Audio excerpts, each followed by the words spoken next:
So my friend and I decided that it would be fun to try to beat Subnautica multiplayer, but we have to do it in one sitting, meaning we are not allowed to go AFK for any reason until we blast off in the Neptune rocket. And let me tell you, this did not go how I thought it would at all.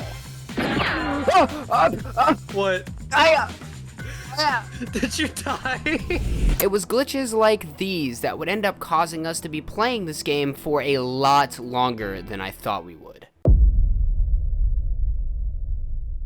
Hello! Hello. Well, I guess we're stuck on this island now. Well, we better escape. And by that I mean escape from you. Oh look, there's a little icon. I can see you through walls. Stop looking at me. Oh, and by the way, this is my friend Mono. He's a Subnautica YouTuber with a quirky personality. Drop it, you peppermint-colored bastard! Well, quirky might be a bit of an understatement. Now, like most normal playthroughs of Subnautica, the first thing on our agenda was getting the Sea Glide, and in doing so, we actually found out something really cool about this mod. Yes! Yeah, so we both get it. We have a shared database. Let's go! Yeah, so it turns out when one person unlocks a blueprint, the other person unlocks it as well. Meaning we can scan fragments twice as fast, which is great, because remember, we aren't allowed to leave our chairs until we beat this game, so we wanted to get things done as fast as possible. But while having two of us can provide benefits, it also creates a problem. Double the players means we need double the tools, and in the case of the Seamoth and Prawn Suit, double the vehicles. In other words, we're gonna need a lot more resources than we would during a normal playthrough. And speaking of resources, after a while we both managed to scrounge up everything we needed to make 2 Seamoths, so now we could explore much more freely. Well, I've actually never seen like the Seamoth in third person. It's actually really cool. But before we could do any exploring, we wanted to build a base, that way we would have an area to store all of our resources that we would be collecting. Oh, it actually works. I thought it would be really glitchy when you start building it. Nice. We have a base. Oh, I almost forgot. We need a spot to put all of your jokes. There we go. That should work just fine. Oh, man. After building our much needed trash can, we decided that we wanted to make a bioreactor for an extra source of energy, and this was one of the first times we encountered a glitch with this mod. We have more energy now. Wait, it won't let me activate it. I have to stand on this side. I built it on the wrong side. No, it just won't let me. Even when you're looking at this thing? It's right here for me. Well, it's on this side for me. Oh, this is so buggy. At this point, the only thing we were thinking was if something as insignificant as a bioreactor was glitching out, there's no telling what other major things might glitch out in the future. Now we were about 2 hours into the game, and with a couple of Seamoths and a nice little base, we were making pretty good progress. But there were still tons of things we needed, so we explored a few wrecks to get some blueprints. We then went to the mountain island, but when we arrived, we noticed something strange. Anyone who plays Subnautica knows a Reaper always spawns in the deep water right next to the island, but for us, it wasn't there. So we decided to investigate a little further. This is actually scary. Oh! He disappeared! He disappeared! Dude, he just appeared out of nowhere. Bro, do Reapers have camouflage now? Are they part chameleon? Oh, he is clapping you, dude. Dude, he has got a hold of you. Where did you go? That's not me. Wait, what? On my screen, he was gnawing down. Yeah, I'm not gonna lie. We got Reapers appearing out of nowhere. We got Seamoths being fake eaten. I'm actually concerned as to whether or not the game's even gonna be stable enough for us to beat it at this point. Nah, you lack faith, my friend. Well, after everything I've seen today, yeah, pretty much. Faith kind of left the building, 2 hours ago. But I guess we'll see. It was safe to say I was very worried, but nevertheless, we pushed forward, exploring the alien base and a few shipwrecks before heading off to the Aurora. Do you mind checking the drawer of the captain's quarters? Before the ship crashed, he took my Nintendo DS away. Well, there's no drawer in here, so sorry about it, buddy. Bro, where's my DS? After leaving the inside of the Aurora, we looked around the outside for some Cyclops fragments, but the bugs somehow got even stranger. Cyclops, we need Cyclops fragments. Help! Help! Help! I don't see it. Bro, you're flying. Why are you flying? What happened? I want to talk about it. I want to go home. It spawned in, it grabbed me, and it teleported me 50,000 feet in the air. I didn't even see it, dude. We hadn't been in this game for 4 hours yet, and we had already encountered multiple game-breaking bugs. But hey, at least we got our Cyclops fragments. But we don't have the fragments for the grapple or drill arms, so we decided to go down to a wreck in the Grand Reef to get them. And while we were there, we met a friendly warper that seemingly wanted nothing to do with me. Is he just frozen? Is he dead? Yeah. He's not dead, he's just floating there.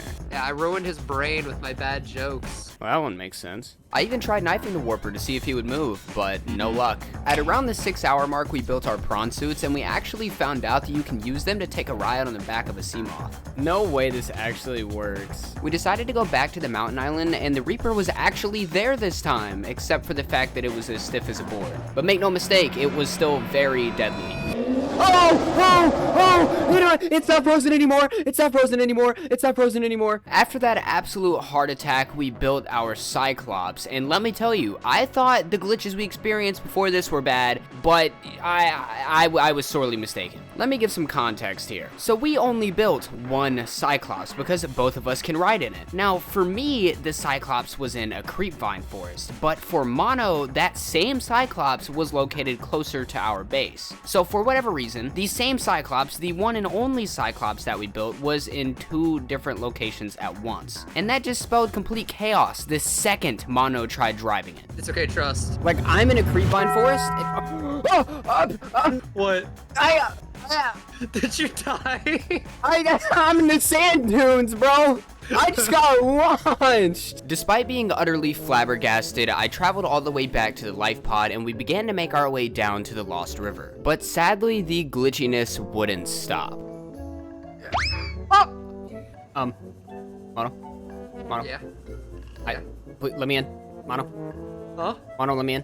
What happened? I jumped and got sent out of the Cyclops. So what did we learn? All right, you ready? It happened again. Where did you go? It happened again. I just touched the steering wheel and he just disappeared. I wonder what the game's gonna do if I try fabricating while this is moving. It didn't like it. It didn't like it. It was not a fan. Ow! Ow! You're hitting me. You're hitting me. Stop moving. Stop moving. You killed me. I told you to stop moving. Wait, stop driving. Stop driving. Stop driving. Stop driving. Oh, wow. Oh, wow. Oh, it's getting, yep. Oh, yep. This is going great. It just disappeared. And I'm not kidding when I say antics like these made us take over 2.5 hours to get down into the lava zone so that we could get kyanite. Oh my gosh, finally. It's been so long and we finally have kyanite. And now at around the 9-hour mark, we began to make our way deeper into the lava zone. At this point, we were both very tired and hungry because we'd been sitting in our chairs for 9 hours, and so we just wanted to get this game done. But unfortunately for us, we were about to encounter a bug that would genuinely jeopardize this challenge. Uh-oh. We have a problem. What's the problem? What's the problem?